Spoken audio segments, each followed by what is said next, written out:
So on a spiritual level of being, where you have a spiritual level of being, I want to discuss, was the Virgin Mary a prophetess? And let's also dive into temple priestesses, temple prostitutes, and holy sacred brides.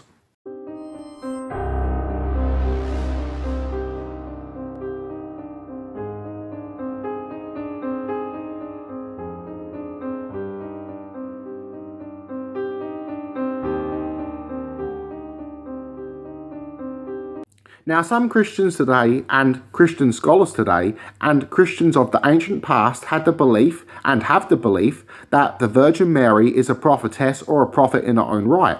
As in the Gospel of Luke, she's described as being visited by an angel, to which she's able to tell a prophecy of her future pregnancy of giving birth to the Messiah, Jesus.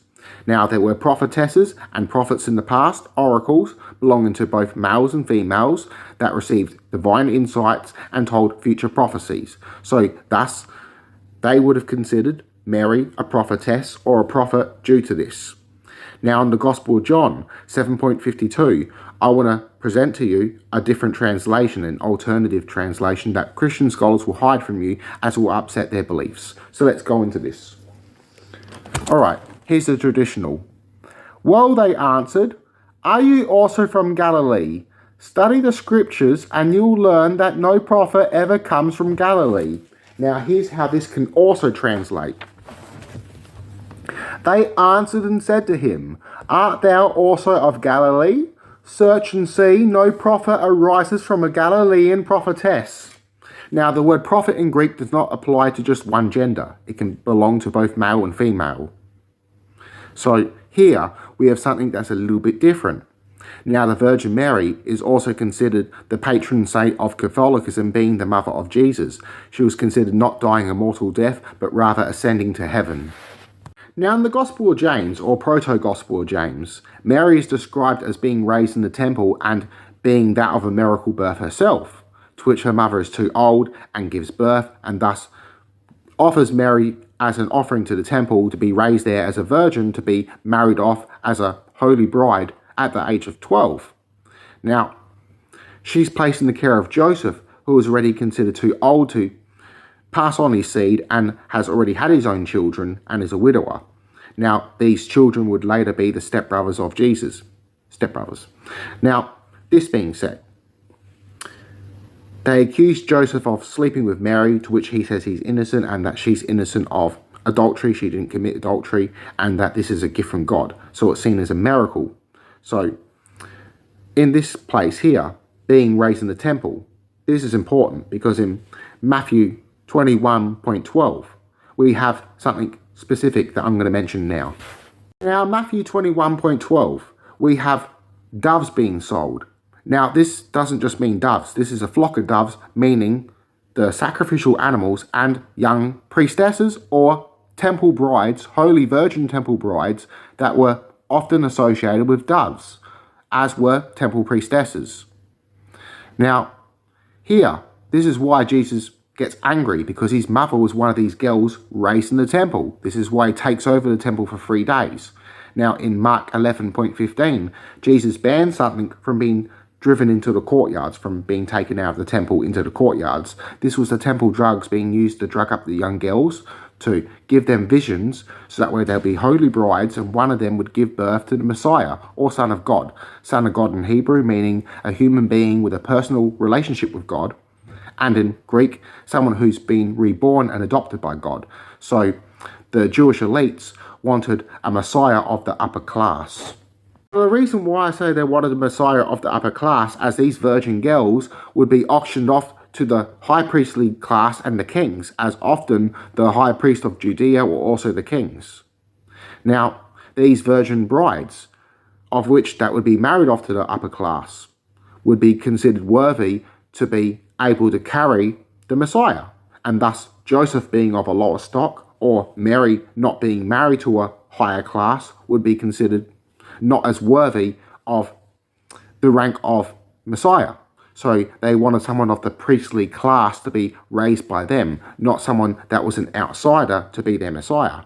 Now, in the ancient past, there were many Jewish Messiahs, and the Zealots would often anoint their own Messiahs. These temple prostitutes, temple priestesses, and holy virgin brides will be traced back to ancient fertility cults. Now, the place that Jesus referred to that got mistranslated as hell, Gehenna, was also a place that the Canaanites would sacrifice their children to Baal. Now, some of these children were born from the temple priestesses or temple prostitutes out of the temple. Now, oftentimes they were temple priestesses that were associated with temple prostitutes in a way to discredit them.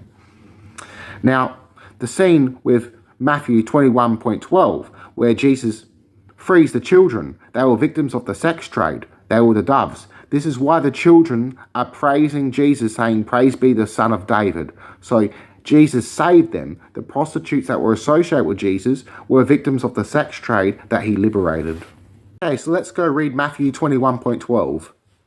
Jesus went into the temple and drove out all those who were buying and selling there. He overturned the tables of the money changers and the stalls of those who sold doves, and said to them, "It is written in the scriptures that God said, 'My temple will be called a house of prayer, but you will make it a hideout of thieves.'"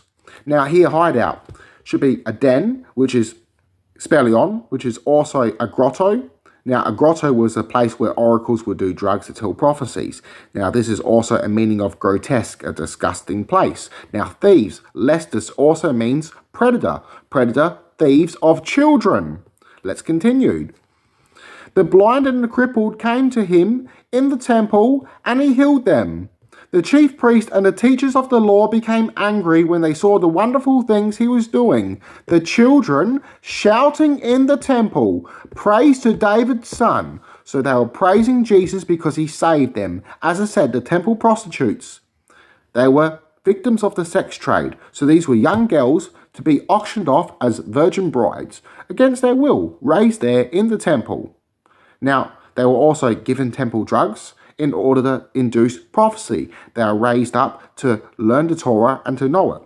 So they were holy women of upper class reserved for the upper class. So if Joseph was of lower stock and was placed to be the carer of Mary, this would be frowned upon.